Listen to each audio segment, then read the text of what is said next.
نحمده ونصلي على رسوله الكريم أما بعد فأعوذ بالله من الشيطان الرجيم بسم الله الرحمن الرحيم سبحان الذي أسرى بعبده ليلا من المسجد الحرام إلى المسجد الأقصى الآية سبحان ربك رب العزة عما يصفون وسلام على المرسلين والحمد لله رب العالمين۔ انتہائی قابل احترام سامعین ذی وقار، آپ حضرات کی خدمت میں سورہ بنی اسرائیل کی پہلی آیت کا کچھ حصہ تلاوت کیا ہے، اور آج کا ہمارا یہ درس یہ خاص مخصوص 27 رجب کے حوالے سے ہے۔ اور آپ جانتے ہیں کہ 27 رجب جو ہمارے معاشرے میں مشہور ہے، یہ شب معراج کے نام سے مشہور ہے۔ ہم اس کو قرآن و سنت کی روشنی میں اور ائمہ حضرات کی تصریحات میں اس کا جائزہ لیں گے کہ شب معراج کی کیا حقیقت ہے۔ سب سے پہلے یہ جان لیجئے کہ ہمارا یہ جو درس ہے کسی خاص فرقہ کے متعلق نہیں ہے، بلکہ محض قرآن و سنت کے جو دلائل ہیں، قرآن و سنت کی جو روشنی ہے، مرشد نبی کریم صلی اللہ علیہ وآلہ وسلم کا جو سچا دین ہے، اس کی معلومات آپ تک پہنچانا ہے۔ کسی فرقہ کی تردید مقصود نہیں ہے، بلکہ باطل کی تردید یقیناً ہے اور غلط کی تردید یقیناً ہے۔ تو آج کے درس میں ہم شب معراج کے حوالے سے چند باتیں جو آپ کے گوش گزار کریں گے، آپ اس کو اپنی عملی زندگی میں لانے کی کوشش کریں۔ ہمارے پاس چونکہ وقت انتہائی مختصر ہوتا ہے، ہم اپنی وائس کو 14-14.5 منٹ میں کلوز کرتے ہیں، اور آپ اس بات کو مد نظر رکھیے گا کہ ہم جو دلائل دے رہے ہیں، آپ ان دلائل کو اپنے پلے باندھیے اور اس کی روشنی میں دیکھیے کہ کیا جو قرآن و حدیث کے ائمہ حضرات کے جو دلائل دیے گئے ہیں، اور اگر اس سے کوئی یہ رات کی فضیلت ثابت ہوتی ہے تو آپ بے شک کریں۔ اگر یہ دلائل اس معراج کی جو رات کی فضیلت ہے اس کی نفی کرتے ہیں اور اس کو سمجھتے ہیں کہ اس کی کوئی رات کی فضیلت نہیں ہے، تو خدا را اپنے آپ کو بدعات سے بچائیے، ہر اس رسم سے بچائیے جو میرے نبی کے دین کے مخالف ہے۔ ہم اس موضوع کو انتہائی مختصر کرتے ہوئے سمجھنے کی کوشش کریں گے کہ جو واقعہ معراج ہے، اس کا پہلے ہم دیکھیں گے کہ کیا اس کا ثبوت ہے یا نہیں ہے۔ تو یاد رکھیں کہ جو واقع معراج ہے، یعنی معراج کا ہونا، یہ بالکل ثابت ہے اور اس کا کوئی بھی مسلمان انکار نہیں کر سکتا۔ یہ نصوص قطعیہ سے ثابت ہے، اور یہی آیت ہے جو میں نے آپ کے سامنے پڑھی ہے، جس میں اللہ تعالیٰ نے فرمایا کہ میں نے اپنے بندے کو رات کے انتہائی مختصر وقت میں مسجد حرام سے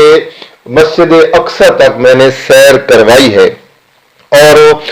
بتا چکا ہوں کہ اس کا واقع معراج کا جو ثبوت ہے یہ قرآن سے ثابت ہے،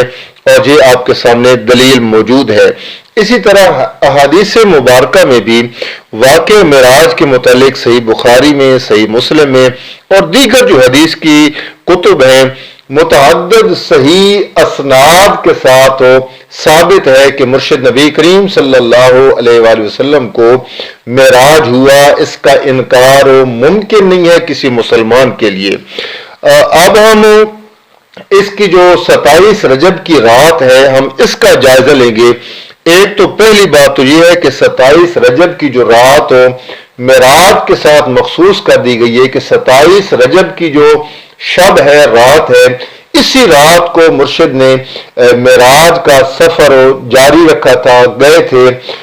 یہ ہم دیکھیں گے کہ کیا اس کا کوئی ثبوت ہے یا نہیں۔ دوسرے نمبر پر اس رات کے اندر جو ہم درج ذیل جو میں ذکر کرنے لگا ہوں، یہ جو امور ہیں اور جو معروف اور مشہور ہو چکے ہیں،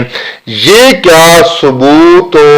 اس پر کوئی ثبوت ہے یا نہیں، یعنی یہ جو ہم کام کرتے ہیں مثلاً اس رات میں کسی خاص نوافل کی صورت میں کھڑے ہو جانا، صلاۃ الرغائب ادا کرنا، جس میں آپ دیکھتے ہیں کہ اس میں مخصوص قسم کے جو 12 رکعت نفل ہوتی ہے اور کچھ استغفار شامل ہوتا ہے، لمبی لمبی دعائیں ہوتی ہیں، راتوں کو جاگنا ہوتا ہے، کیا یہ ہے یا نہیں؟ اسی طرح اس کا جو خصوصی روزہ ہے یہ بھی مشروع ہے یا نہیں ہے؟ اس رات کی جو فضیلت ہے کیا اس کا ثبوت قرآن و سنت میں موجود ہے یا نہیں؟ تو پہلی بات تو میں یہ عرض کر دوں کہ قرآن صرف واقع معراج کا ذکر کرتا ہے،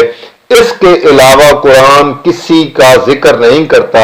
اس سفر کے متعلق قرآن کچھ بھی نہیں کہتا، اور صحیح جو اسانید کے ساتھ روایات ہیں وہ بھی نہیں ملتی کہ پہلی بات کہ 27 رجب کو ہی معراج کا واقعہ پیش آیا، اس پر بھی کوئی ٹھوس دلیل، مضبوط دلیل، صحیح روایت نہیں ملتی کہ 27 رجب کو آپ نے معراج کیا تھا۔ پہلی بات تو آپ یہ اپنے ذہن میں بٹھا لیں کہ رات کی تخصیص کسی حدیث میں موجود نہیں ہے۔ دوسرے نمبر پر یہ جو ہم اس رات میں عبادات میں لگ جاتے ہیں اور پھر صبح روزہ رکھتے ہیں اور نوافل پڑھتے ہیں، رات کو استغفار کرتے ہیں، اور خاص اس رات کے لیے یہ سارے اہتمام کرنا، اس پر بھی کوئی مضبوط دلیل حدیث میں موجود نہیں ہے۔ کتب احادیث سے کوئی ایسی دلیل نہیں ملتی ہے جس سے یہ بات واضح ہو کہ اس رات میں عبادات مشروع ہیں، کیونکہ جب 27 رجب کی تخصیص نہیں ہے تو باقی تو باتیں بعد کی ہوں گی۔ پہلے رات کی تخصیص بھی قرآن و سنت سے ثابت نہیں ہے۔ البتہ جو ہمارے ائمہ امت ہیں انہوں نے اس رات کے متعلق جو لب کشائی فرمائی ہے، اور میں کچھ عرض کرنے سے پہلے یہ بتا دوں کہ آج المیہ یہ بن چکا ہے کہ ہم جو بھی دلائل دیتے ہیں اس کو کسی فرقہ کے ساتھ جوڑ دیا جاتا ہے۔ یاد رکھیں کہ جن حضرات کے میں حوالے دینا چاہ رہا ہوں یہ دیوبندی بریلوی سے پہلے کے لوگ ہیں، جب مسلک کا کوئی تصور بھی موجود نہیں تھا، سب کو مسلمان گنا جاتا اور مرشد نبی کریم صلی اللہ علیہ وسلم کا امتی گنا جاتا۔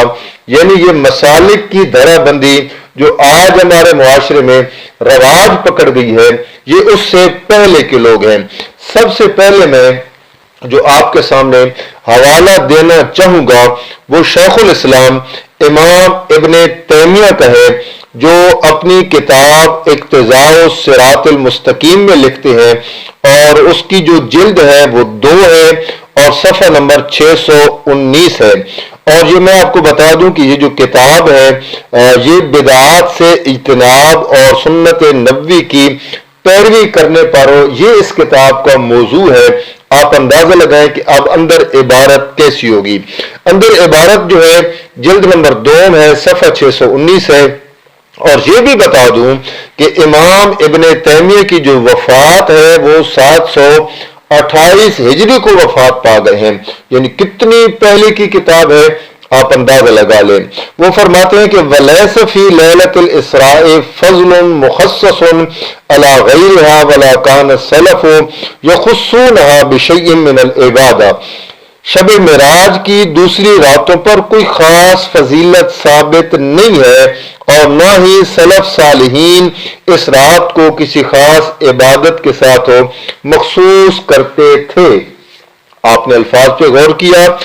شیخ الاسلام امام ابن تیمیہ فرماتے ہیں کہ یہ باقی راتوں کی طرح ایک عام رات ہے، اس رات کی کوئی خاص فضیلت شرعاً ثابت نہیں ہے۔ دوسرے نمبر پر میں حوالہ دینا چاہوں گا امام ابن القیم الجوزی، ان کی جو وفات ہے یہ بھی 751 ہجری میں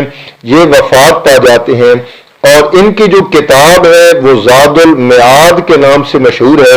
لیکن جو پورا کتاب کا نام ہے زاد المعاد فی ہدی خیر العباد، اس نام سے یہ کتاب ہے جو نبی پاک کی سیرت پر،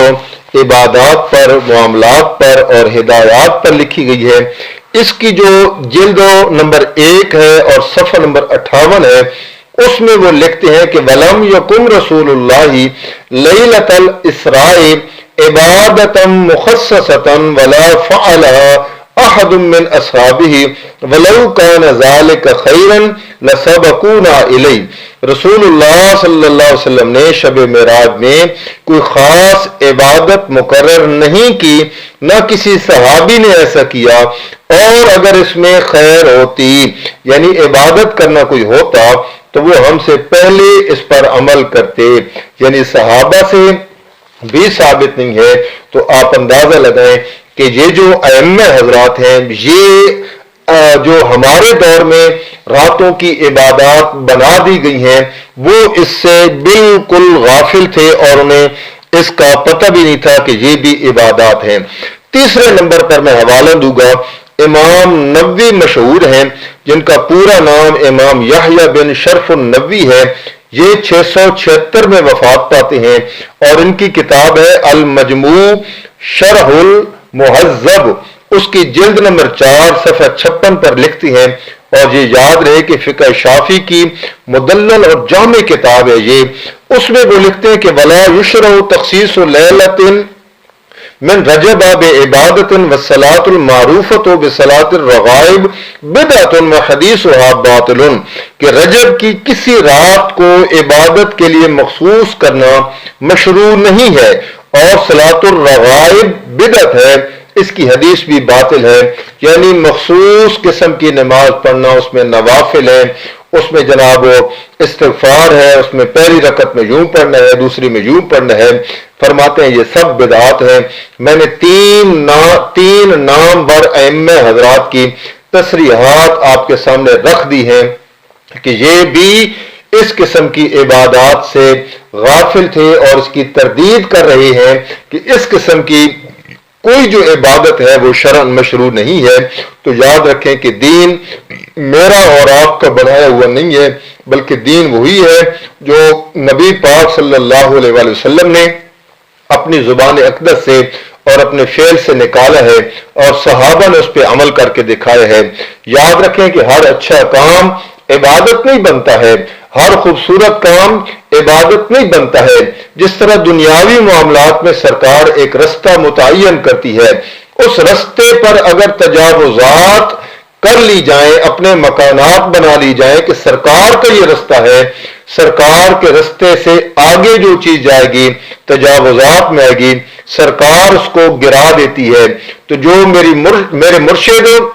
نبی کریم صلی اللہ علیہ وسلم سرکار مدینہ نے ایک رستہ بتا دیا ہے، اس پر بھی جو تجاوزات کھڑے کرے گا دین کے نام پر، عبادات کے نام پر، تو یاد رکھیں کہ ان کی بھی کوئی ویلیو نہیں ہے، اور انہیں قرآن و سنت کے دلائل سے گرا دیا جائے گا اور ان کی تردید کر دی جائے گی۔ اللہ سے دعا ہے کہ اللہ کریم عمل کرنے کی توفیق عطا فرمائے، کیونکہ خرافات ہمارے دین کے اندر اتنی بنا دی گئی ہیں کہ ہر بندہ سمجھتا ہے کہ یہ بھی دین ہے، یہ بھی دین ہے۔ جس طرح آپ دنیاوی مثالوں میں کہتے ہیں کہ ہر چمکنے والی چیز سونا نہیں ہوتی، اسی طرح یاد رکھیں کہ ہر اچھا کام دین نہیں ہوتا اور ہر خوبصورت کام دین نہیں ہوتا۔ دین وہی ہوتا ہے جس میں اللہ کی رضا ہو اور مرشد نبی کریم صلی اللہ علیہ وآلہ وسلم کی راہ ہو۔ اللہ کی رضا اور مرشد کی رضا، یہ دو چیزیں ملتی ہیں تو وہ دین بنتا ہے۔ وما علینا الا البلاغ۔